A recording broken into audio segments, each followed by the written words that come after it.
नए साल की मुबारकबाद मुझे लोगों ने, मैंने कहा किस साल की बात कर रहे हो? हम पे तो एक ही साल चल रहा है, 1947 से लेके आज तक।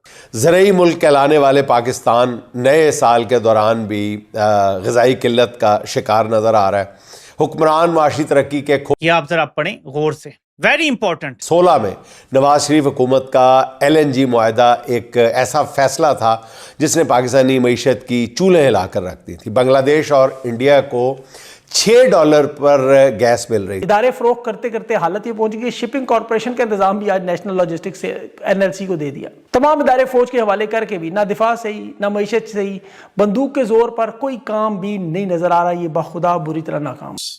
अब ये IMF की मैं बात कर रहा हूँ, उनका कहना है कि इंतजामी खामियों की वजह से गुज़श्ता साल टैक्स हदफ पूरा नहीं हो सका। तरक्की के नए से नए अहदाफ मुकर्रर कर रही है, मगर हम उन मसाइल में उलझे हुए हैं जिन्हें 50 साल पहले हल कर लिया जाना चाहिए था।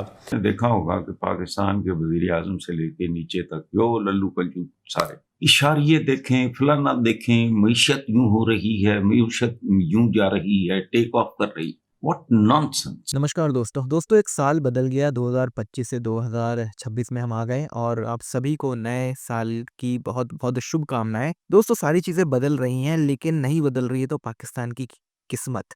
वो पिछले साल भी लूटा पिटा कंगाल था और वो इस नए साल में भी लूटा पिटा कंगाल ही है। अब नए साल का पहला दिन है और पाकिस्तान की शिपिंग कॉरपोरेशन बिक चुकी है, जिसके बाद पाकिस्तानी मीडिया में हल्ला मच गया है। ये अपनी पूरी मईशत को देख रहे हैं कि भाई क्या चल रहा है क्या चल रहा है। इनको पता चल रहा है कि 800 करोड़ रुपए जो है इनकी फौज जो है यानी कि इनके जो जर्नैल हैं वो खा चुके हैं इस साल और इनको कुछ नहीं मिला है। तो ये कंडीशन पाकिस्तान की हो गई है। आसिफ मुनीर बहुत तेजी से पाकिस्तान को लूट रहा है और इनके नेता भी इसमें पीछे नहीं है और इनको लगता है कि भाई इनके जो फौजी जनरल है वो पता नहीं क्या क्या कर लेंगे। एक आम फौजी को पाकिस्तान में तनख्वाह तक नहीं मिल रही, वहीं आसिफ मुनीर और इसके जनरल ने लूट मचा रखी है। आप इस सब के बारे में क्या सोचते हैं कमेंट बॉक्स में जरूर लिखिएगा। वीडियो अच्छा लगे तो लाइक करें, शेयर करें, चैनल को सब्सक्राइब करना ना भूलें और बेल का आइकन प्रेस कर दें लेटेस्ट नोटिफिकेशन के लिए। आइए आगे बढ़ते हैं इस वीडियो में। देखा होगा कि पाकिस्तान के वज़ीर आज़म से लेके नीचे तक जो लल्लू पल्लू सारे इशारे देखें, फलाना देखें, मईशत यूं हो रही है, मईशत यूं जा रही है, टेक ऑफ कर रही।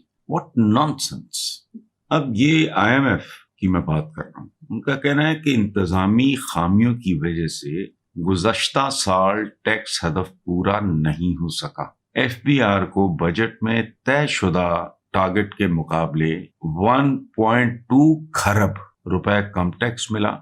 IMF के मुताबिक सेल्स टैक्स और दरामदी टैक्स में सबसे ज्यादा शॉर्टफॉल रहा, 850 अरब रुपए की कमी, बाकी 380 अरब रुपए की कमी इंतजामी मसाइल और कमजोर निफाज इम्प्लीमेंटेशन की वजह से हुई। यानी 380 अरब रुपए की कमी ये जहालत और इनकॉम्पिटेंस की वजह से हुई। मैं दो लफ्ज इस्तेमाल करता हूं पाकिस्तान के सियासतदानों के बारे में, करप्ट और इनकॉम्पिटेंट। एक ऐसा आदमी जो अपना काम करने के काबिल ही ना हो। नए साल की मुबारकबाद मुझे लोगों ने, मैंने कहा किस साल की बात कर रहे हो? हम पे तो एक ही साल चल रहा है, 1947 से लेके आज तक पाकिस्तान में एक ही साल चल रहा है। बदहाली का, गुर्बत का, जहालत का, आपस के झगड़ों का, लूटमार का। तो ये क्या नया साल? अब ये जो बात है कि बाकी, मैं कहता हूं बाकी सारी बात आप छोड़ दें, बेशर्मी बेहयाई की बात मत करो। ये जो 25, 26, 27, 28 सब हो गए होंगे, करोड़ पाकिस्तानी जो है कीड़ों की तरह रींग रहे हैं। असल इशारे तो ये है, किसी की भी बक बक बंदा क्या सुनेगा। और जब आप इकोनॉमी में बेहतरी की बात करते हो तो ये बात करना है ही बकवास के मुतराद है। उसकी वजह, अगर जेन्युइनली चीजें इंप्रूव होती हैं, आम आदमी को कोई रिलीफ मिलता है, उसके चेहरे पे आ जाए। पाकिस्तान की फौज के ज़ेली इदारे ने अपने कंट्रोल में ले लिया और ये है जनाब पाकिस्तान शिपिंग कॉरपोरेशन। ये एक और इदारा गया नादरीन।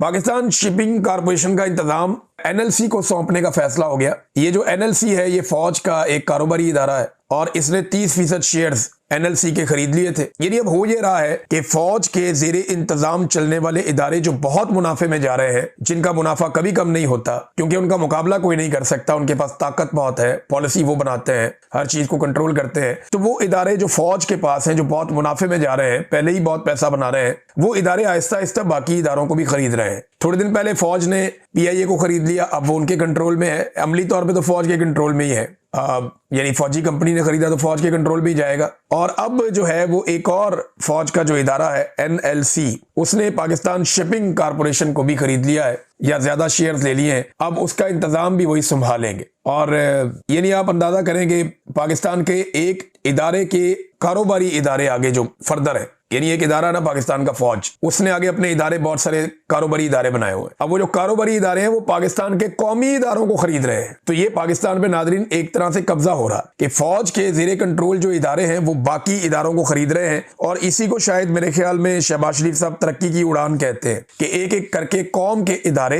एक इदारे के इदारों को आगे बेचे जा रहे हैं। ये पाकिस्तान के साथ किया जा रहा है। ये जिस स्टेज पे इस वक्त मौजूद है ना, इनके नीचे से सारे पिलर खोखले हो गए हैं और ये किसी वक्त भी धड़म से गिर जाएंगे। ये एक हकीकत है जिससे ये भाग नहीं सकते। अब ये तो कहते हैं कि मईशत को हम बेहतर कर लेंगे, लेकिन इस वक्त अगर हम ग्राउंड रियलिटी की बात करें तो पाकिस्तान की मईशत को तारीखी तबाही की तरफ धकेला आसिम मुनीर और शहबाज शरीफ ने मिलकर। पाकिस्तान की मईशत कभी भी इतनी बुरी नहीं थी जितनी आज की तारीख में बुरी है। और ये खाली मैं नहीं कह रहा, सारे आदादो शुमार ये कह रहे हैं। आप किसी भी ताजर के पास जाएं वो कहेगा कारोबार चल ही नहीं रहा। सर्दियों की शॉपिंग लोगों ने 70% कम की है। बेरोजगारी पाकिस्तान की तारीख के 2-3 दहाइयों के सारे रिकॉर्ड तोड़ चुकी है। सरमायाकारी 51 साल का रिकॉर्ड तोड़ गई है। इतनी कम सरमायाकारी पाकिस्तान में कभी नहीं आई जितनी अब आ रही है। पाकिस्तान से इतनी बड़ी तादाद में लोग कभी पाकिस्तान छोड़ कर नहीं भागे जितनी बड़ी तादाद में अब भाग रहे हैं। डॉक्टर्स जा रहे हैं, इंजीनियर जा रहे हैं, बहुत सारे और जो टेक्निकल शोबे उनमें काम करने वाले लोग पाकिस्तान छोड़ कर जा रहे हैं। ये अब हो रहा है। तो एक आप याद रखें कि मईशत को इन्होंने तबाह बर्बाद करके रख दिया।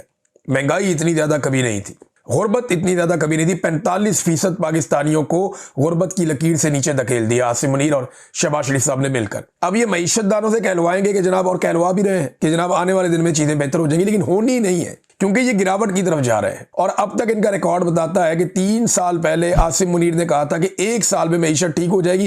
3 साल उन्होंने गुजार दिए, 4था साल उनका शुरू है और मईशत ठीक नहीं हुई। कितनी बदकिस्मती है पाकिस्तान की। दुनिया तरक्की के नए से नए अहदाफ मुकर्रर कर रही है, मगर हम उन मसाइल में उलझे हुए हैं जिन्हें 50 साल पहले हल कर लिया जाना चाहिए था। ज़रूरी मुल्क कहलाने वाले पाकिस्तान नए साल के दौरान भी ग़िज़ाई किल्लत का शिकार नज़र आ रहा है। हुक्मरान माशी तरक्की के खोखले दावों में मसरूफ़ हैं, जबकि हकीकत बहुत ही खौफनाक है। फ्राइडे टाइम्स की रिपोर्ट के मुताबिक 2016 में नवाज शरीफ हुकूमत का LNG मुआहदा एक ऐसा फ़ैसला था जिसने पाकिस्तानी मईशत की चूल्हें हिला कर रख दी थी। बांग्लादेश और इंडिया को $6 पर गैस मिल रही थी। नाज़रीन, $6 पर गैस मिल रही थी इन दोनों मुल्कों को। हमने $12 पर उसके तवीलुल मुद्दती मुआहदे कर लिए। अब मुल्क में सनती सरगर्मियाँ ना होने के बराबर है, मगर IPPs में कैपेसिटी पेमेंट की तरह इस LNG के ये मुआहदे भी मुल्की मईशत पे नाकाबिले बर्दाश्त बोझ बने हुए हैं, सफ़ेद हाथी बने हुए हैं। मुल्की एक्सपोर्ट की एक झलक भी आपके सामने रख देता हूँ। कौमी असम्बली की कायमा कमेटी बराए इक़्तिसादी अमूर में इंकशाफ किया गया है कि पाकिस्तान की सी फूड एक्सपोर्ट में 60% से ज़्यादा कमी रिकॉर्ड की गई है, यानी जो अब कम होकर $15 करोड़ रह गई हैं। पाकिस्तान से यूरोपीय यूनियन को सी फूड की या मछली, झींगे वगैरह, इसकी एक्सपोर्ट जो थी, जो कभी $40 करोड़ से ज़्यादा हुआ करती थी, वो अब गिर कर $15 करोड़ पे आ गई है। नाज़रीन, मैं ये बातें कोई हवा में नहीं कर रहा, ये हुकूमत के अपने इदारों के अदादो शुमार है। इदारा शुमारियात ने गुज़िश्ता माली साल के नज़रसानी शुदा माशी अदादो शुमार जारी कर दिए हैं, जिसके